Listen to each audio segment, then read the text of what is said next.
In the darkness of human history, some vanish without a trace. Welcome to Whispers in the Shadows, HQ. In the mid-19th century, the world was a map of possibilities, with vast blank spaces yet to be filled.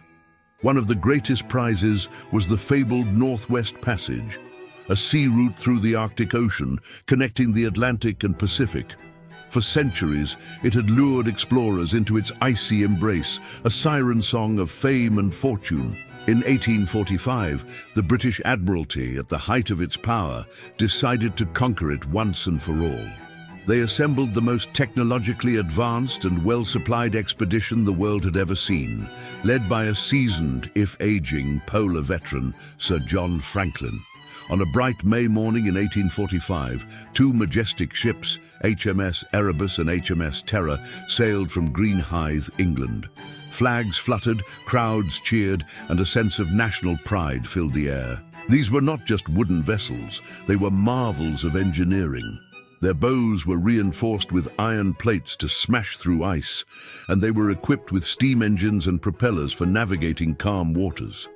On board, the ships carried provisions for over 3 years, including more than 80,000 pounds of salted beef and, crucially, thousands of tins of preserved foods.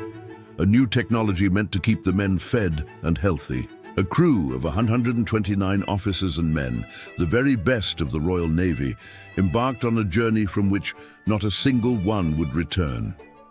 For 2 years, there was silence. Back in England, a quiet confidence slowly turned to anxious worry. The ships had last been seen by whalers in Baffin Bay in late July 1845, waiting for favorable conditions to enter the labyrinth of Arctic islands. Then, nothing. They had simply vanished from the face of the earth. The Admiralty, prodded by Franklin's determined wife, Lady Jane Franklin, began to launch what would become one of the largest search and rescue operations in history. Ship after ship sailed into the unforgiving north, looking for any sign of Erebus and Terror. For years, the search parties found nothing. The Arctic wilderness is vast and merciless, a landscape of shifting ice and blinding white. It seemed to have swallowed the expedition whole. The mystery deepened, capturing the public imagination and spawning countless theories. Had the ships been crushed by ice? Had the men met a hostile end? The questions hung in the air, unanswered. The first real clue emerged in 1850, when searchers discovered the expedition's first winter camp on Beechey Island. Here, they found 3 graves belonging to men who had died during the first winter of 1845-46. But there was no note, no indication of where Franklin intended to go next. The site was orderly, suggesting the expedition had moved on in good health. Yet, the graves themselves held a disturbing secret, one that would only be revealed over a century later. They were just the first silent witnesses to a much larger tragedy.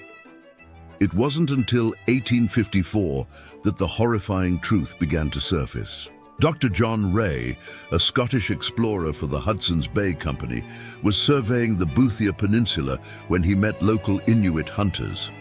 They had stories to tell, stories of a group of white men, gaunt and desperate, dragging a boat southwards across the ice years earlier. They spoke of finding bodies, some intense, others scattered across the frozen landscape. And then came the most shocking revelation of all. The Inuit described evidence of cannibalism. The men, in their final desperate throes of starvation, had resorted to the ultimate taboo. The news was met with outrage and disbelief in Victorian England. Charles Dickens himself led a public campaign to discredit the Inuit testimony, defending the honor of the Royal Navy. But Ray had brought back physical proof, items belonging to the Franklin crew, purchased from the Inuit, including Franklin's own silver plate. The narrative of heroic explorers had been shattered, replaced by a grim tale of suffering and desperation. 5 years later, in 1859, a search party led by Captain Francis McClintock, funded by Lady Franklin, made the most significant discovery yet. On King William Island, they found a stone cairn containing a single chilling document. It was a standard Admiralty form with 2 messages written in its margins. The first, dated May 1847, was optimistic. It stated all well and noted that Sir John Franklin was still in command. The second message, written almost a year later in April 1848, painted a picture of absolute disaster. The note revealed that the ships had become trapped in the ice in September 1846 and had never broken free. It recorded that Sir John Franklin himself had died on June 11, 1847. By April 1848, after 2 winters locked in the ice, the surviving 105 men, now under the command of Captain Crozier, had abandoned the ships. Their plan was to trek south towards the Back's Fish River, a desperate, hopeless march across hundreds of miles of brutal terrain. They were already weakened, and the note recorded that 9 officers and 15 men had already perished. This was the last written word ever recovered from the Franklin expedition. What followed was an unwritten final chapter of slow, agonizing death on the ice. For over a century, the story ended there, with skeletons and scattered relics on King William Island. But modern science began to unlock new secrets.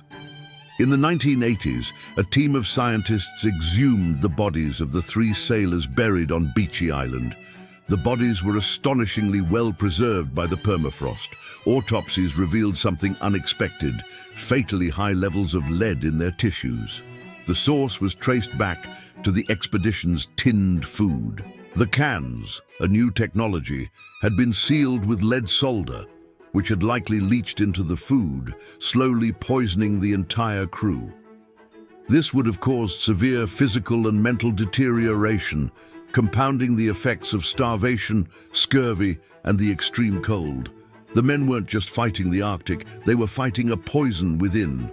The ships themselves remained lost, ghosts beneath the waves. The search continued, now with modern sonar and underwater vehicles. The mystery held one final incredible secret. In 2014, a Canadian search team, guided by Inuit oral history that had been dismissed over 150 years earlier, found a wreck.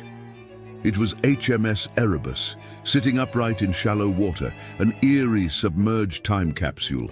Then, in 2016, its sister ship, HMS Terror, was found miles away, in pristine condition, resting peacefully on the seabed. The discovery of the ships has opened a new chapter in this cold case. Underwater archaeologists are now carefully exploring the wrecks, which may still hold logbooks, journals, and even photographs that could finally tell the full story of what happened during those lost years. What decisions were made? What horrors were witnessed? Why was Terror found so far from Erebus? Each artifact brought to the surface is a piece of a puzzle, a voice from the silent deep. From a triumphant departure to a desperate death march, the Franklin expedition is a haunting epic of ambition versus nature. It's a story of courage, suffering, and the chilling realization that even with the best technology and preparation, the wilderness can be an insurmountable foe. The men of the Erebus and Terror set out to conquer the Arctic, but were instead consumed by it, their fate sealed by a deadly combination of ice, starvation, and poison. The Arctic holds many secrets, and the Franklin expedition remains one of its coldest mysteries. Thank you for joining us at Whispers in the Shadows HQ. If you found this story as haunting as we do, please like, share, and subscribe for more journeys into the unknown. Until next time, stay curious.